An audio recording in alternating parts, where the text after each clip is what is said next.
ఐక్యరాజ్య సమితిని కదిలించి వేసి ఒక మహిళా దినోత్సవాన్ని అధికారికంగా అన్ని దేశాలు మరి పాటించడం అనేది నిజంగా గర్వకారణమే. అందరికీ, మహిళలకే కాదు మాకందరికి కూడా, ప్రజలందరికీ కూడా గర్వకారణం చెప్పాలి. కానీ ఇన్ని సంవత్సరాల ఈ యొక్క మహిళా దినోత్సవంలో ప్రతి సంవత్సరం నేను చూస్తున్నా ఈ 3 స్లోగన్స్. ఏది? హక్కులు, సమానత్వం, సాధికారిత. Rights, equality, empowerment. ఈ 3 ముచ్చట్లను ఇటు అటు తిప్పుతున్నారు, అటు ఇటు తిప్పుతున్నారు. కానీ ఇవైతే అవే అంటే మనం ఇంకా రాలేదా సమానత్వం? ఇంతకుముందు నాగార్జున చెప్పిన ఇక్కడ మంత్రులు స్త్రీలే, మేయర్ స్త్రీలే, కలెక్టర్లు స్త్రీలే, కమిషనర్ స్త్రీలే. ఎక్కడికి పోయినా ఎవరి దగ్గర పోయినా చేతులు పెట్టుకొని నిలబడాలి మగవాళ్ళందరం. మరి సమానత్వం వచ్చిందనుకోవాలా? అంటే ఇది మన సమస్య కాదు. ఇప్పటి నుంచి ఈ యొక్క వివక్ష అంటే మీరు ఒకసారి గుర్తు చేసుకోండి. ఓటేసడానికి కూడా స్త్రీలకు హక్కు లేని కానుండి వచ్చిన మనం. నాట్ ఇన్ ఇండియా, ఏదో భారతదేశం వెనుకబడ్డది ఎక్కడ కాదు. అడ్వాన్స్డ్ అనుకున్నటువంటి యూరప్, వెస్టర్న్ కంట్రీస్ లో కూడా స్త్రీలకు ఓటు హక్కు లేదు. There was discrimination, still there is there, but there was more discrimination at that time. దాన్ని ఆ వివక్ష నుంచి కొట్లాడి నెమ్మదిగా హక్కులను సంపాదించుకుంటూ వచ్చారు. మొన్నటికి మొన్న ఒక దేశంలో రైట్ టు అబార్ష్. ఏ దేశం? నార్వేలో మొన్న వాళ్ళ ఒక చట్టం తీసుకొచ్చుకున్నారు వాళ్ళు. అంటే ఈ విధంగా కొట్లాడుకుంటూ హక్కుల కోసం అన్ని దేశాలు ఇప్పుడు ఏ స్థితికి వచ్చినామంటే నిజంగా ఇదే ప్రోగ్రెస్ లో పోయేది ఉంటే ఈ అనుకున్నటువంటి ఈ యొక్క థీమ్ ఏదైతే ఉన్నదో అది ఎప్పటి వరకు అమలవుతుందని మొన్న ఐక్యరాజ్య సమితిలో మేధావులందరూ కూర్చొని లెక్క కడితే 2158 వరకు కలిపి రాలేమంటే ఇంకా 5 జనరేషన్స్ కావాలి. మొన్న లెక్క కట్టిందో 2158 అంటే ఇంకొక 58. ఇప్పుడు ఎంత మనం 2025 అంటే 2158 అంటే ఎన్ని సంవత్సరాలు కావాలి ఇంకా? ఏది ఈ హక్కులు మనం ఏదైతే బోర్డు మీద రాసుకుంటున్నామో సమానత్వము, స్త్రీల హక్కులు, వివక్ష ఉండొద్దు, అది గృహహింస కావచ్చు, లేకపోతే సెక్షువల్ అబ్యూజ్ కావచ్చు, లేకపోతే రిప్రొడక్టివ్ ఫ్యాక్టర్స్ కావచ్చు, ఎన్నో ఉన్నాయి కదా మనకు డిస్క్రైబ్ చేసుకుంటుంటే. ఇది ప్రకృతి సహజమైనటువంటి విషయాలు. స్త్రీకి పురుషునికి అది ప్రకృతి నుంచి వచ్చినటువంటి కొన్ని డిఫరెన్సెస్ ఉన్నాయి. దాని నుంచి హక్కులు మాత్రము సేమ్ ఉండాలి, సమానత్వంతో ఇద్దరిని చూడాలి. ఇదే ప్రోగ్రెస్ లో పోతే అన్ని సంవత్సరాలు పడుతుందని ఈసారి స్లోగన్ యాక్సెలరేట్ యాక్షన్. చర్యలు వేగవంతం చేయండి, చర్యలను వేగవంతం చేయండి. చర్యలు అందుకు యాక్సెలరేట్ యాక్షన్ అన్నారు. ఇదే విధంగా పోతే మమ్మల్ని మేము ఎప్పటికీ మీకు సమానత్వం రావాలి అని స్త్రీకి సపోర్ట్ చేసే హక్కుదారులు కొట్లాడే వాళ్ళందరూ ఐక్యరాజ్య సమితిలో ప్రశ్నిస్తే ఈసారి స్లోగన్ యాక్సెలరేట్ యాక్షన్. ఈ చర్యలను తొందరగా వేగవంతం చేసి ఆ సమానత్వం ఏదో తొందరగా వచ్చేటట్టు చూడండి, మా హక్కులను మాకు అని. నిన్న ఒక రెడ్ క్రాస్ లో కూడా ఒక ఎగ్జాంపుల్ చెప్పిన, ఇవాళ పేపర్ చదివిలో లేదో ఎంతమంది చదివారో. సుప్రీంకోర్టులో నిన్న కాక మొన్న ఎగ్జాక్ట్లీ సుప్రీంకోర్టు ఎంతమంది జడ్జెస్ ఉన్నారు? మహిళా జడ్జెస్ తెలుసా మీకు? ఆ ఉన్నటువంటి 70-75 జడ్జిలలో ఉన్నది 2 జడ్జిలు మహిళా జడ్జి. ఒక ఆమె నాగరత్నం గారు మన తెలుగు ఆవిడ, ఇంకొక ఆమె బెంచ్కి వచ్చింది. ఏం కేసు వచ్చింది? అది ఆ ఇంట్లో కోడము ఆ భర్త కావచ్చు, వాళ్ళకు సంబంధించిన వాళ్ళందరూ దీంతో చంపబోతుంది. అదృష్టవశాత్తు బతుకుతుంది, బట్ అటెంప్ట్ మర్డరే కదా.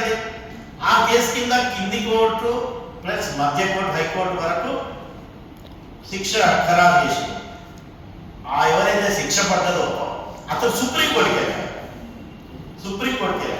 అతని తరఫున వాదిస్తున్నటువంటి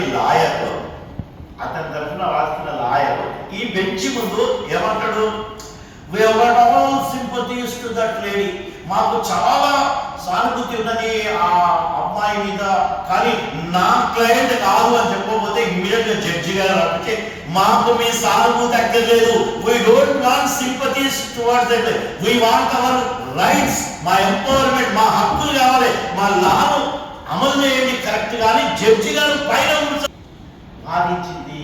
ఆమె జడ్జి గారు జడ్జిమెంట్ ఇవ్వాలి, కానీ ఈ వాదనలో మధ్యలో ఇంటర్ఫీర్ అయిపోయి మీ సానుభూతి మాకు అక్కర్లేదండి, we don't want your sympathies, మా మహిళలకు మీ సానుభూతి అక్కర్లేదు.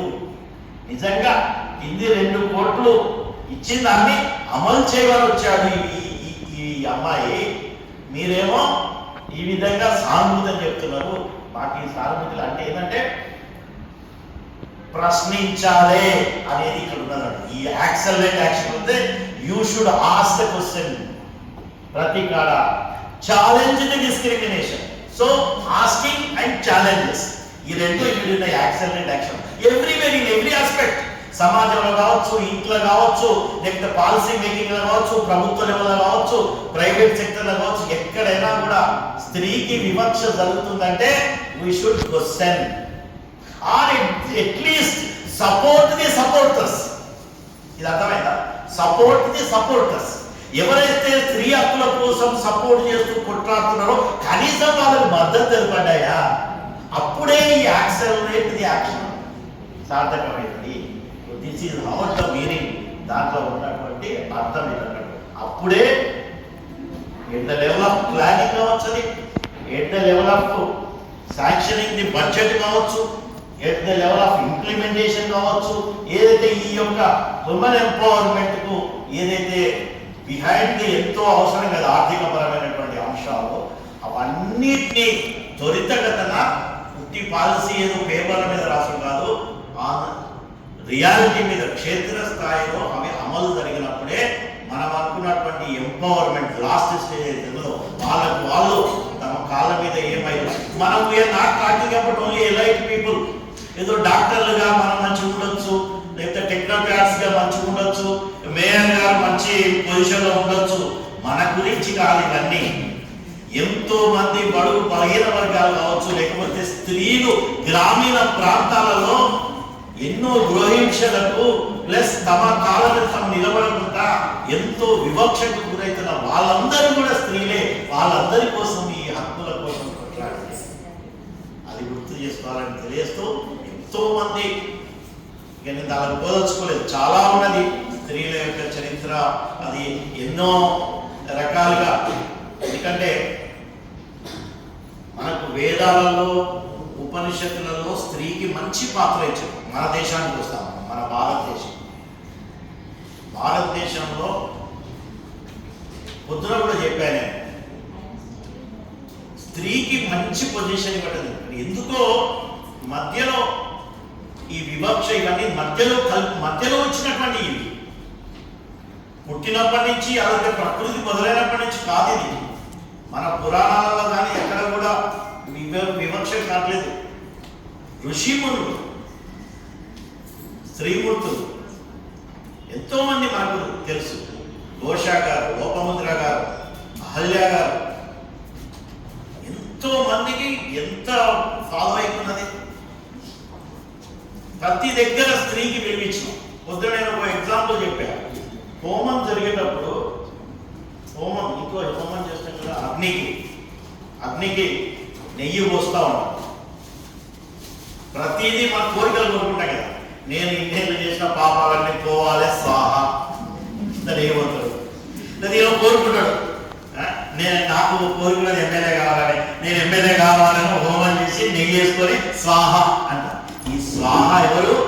అగ్నికి భార్య స్వాహ. ఆ స్వాహను ప్రతిసారి తలుచుకుంటేనే నీకు అగ్నికి చేసే పూజకు పుణ్యం ఉంటుందని ఆ రోజు నాడు కూడా స్త్రీ దేవతలలో కూడా స్త్రీమూర్తిని తలుచుకున్న సమాజం ఉన్నది. అక్కడి నుంచి ఇక్కడికి దిగజారిపోయింది. ఇప్పుడు మళ్ళీ హక్కుల కోసం మనం కొట్లాడుతున్నామని తెలియజేస్తూ, స్వాతంత్రంలో ప్రతి దగ్గర ప్రతి ఫీల్డ్లో స్త్రీల యొక్క పాత్ర గణనీయంగా ఉన్నది. ఇంకా ఏదైతే చూడలేదు అంటే there is improvement, definitely there is improvement. ఈ మధ్య కాలంలో మనం చూస్తున్నాం 918 ఉండేది ఏది స్త్రీ to male to female population 918 నుంచి ఇప్పుడు 933కి వచ్చినాం. ఈ గత 10 సంవత్సరాల్లో మనకు రేషియో ఇట్ వాజ్ 918. అంటే 1000 మంది పురుషులు ఉంటే 912 మంది స్త్రీలు ఉండేది. అక్కడి నుంచి ఇప్పుడు 933కి వచ్చాం మొన్నటి సెన్సస్. అంటే రాజకీయంగా కూడా కాదు, రాజకీయ ఇంపార్టెన్స్ చాలా ఉంది. పొలిటికల్ విల్ ఉండాలి, దాన్ని ఇంప్లిమెంట్ చేసే శక్తి ఉండాలి.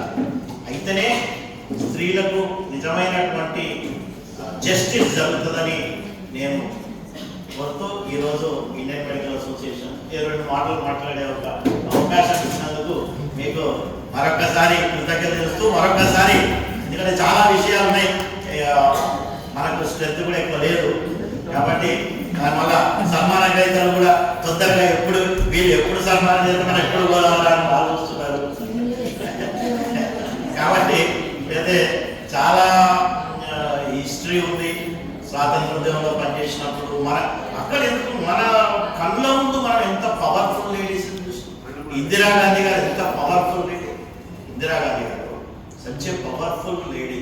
మన కళ్ళ ముందు చూసినాం కదా మనము, ఎంత పవర్ఫుల్ లేడీ. ఆమె మనం టేక్ ఓవర్ చేయగానే చైనా వారు ఎట్లా కబడ్దారని మన భూభాగాన్ని పోకుండా కాపాడినటువంటి వ్యక్తి ఇందిరాగాంధీ గారు. ఈస్ట్ పాకిస్తాన్ కొట్లాడి దాన్ని విముక్తి చేయించి బంగ్లాదేశ్ క్రియేట్ చేసినటువంటి అపరకాలికాదేవిగా వర్ణించబడినటువంటి వ్యక్తి ఇందిరాగాంధీ గారు. ఇట్లా ఎంతో మంది ఝాన్సీ లక్ష్మి బ్రిటిష్ ప్రభుత్వం, అహల్యా హోల్కర్ గారు ఎంత బ్రిటిష్ సైన్యాన్ని, మన వెల్చియర్ గారు ఎంత యుద్ధం. సో ఈ విధంగా ఎంతో ఇక్కడి వరకు మనకి ఇక్కడ రాణి రుద్రమదేవి గడ్డ మీద ఉన్నాం. మనం రాణి రుద్రమదేవి గడ్డ మీద ఉన్నాం.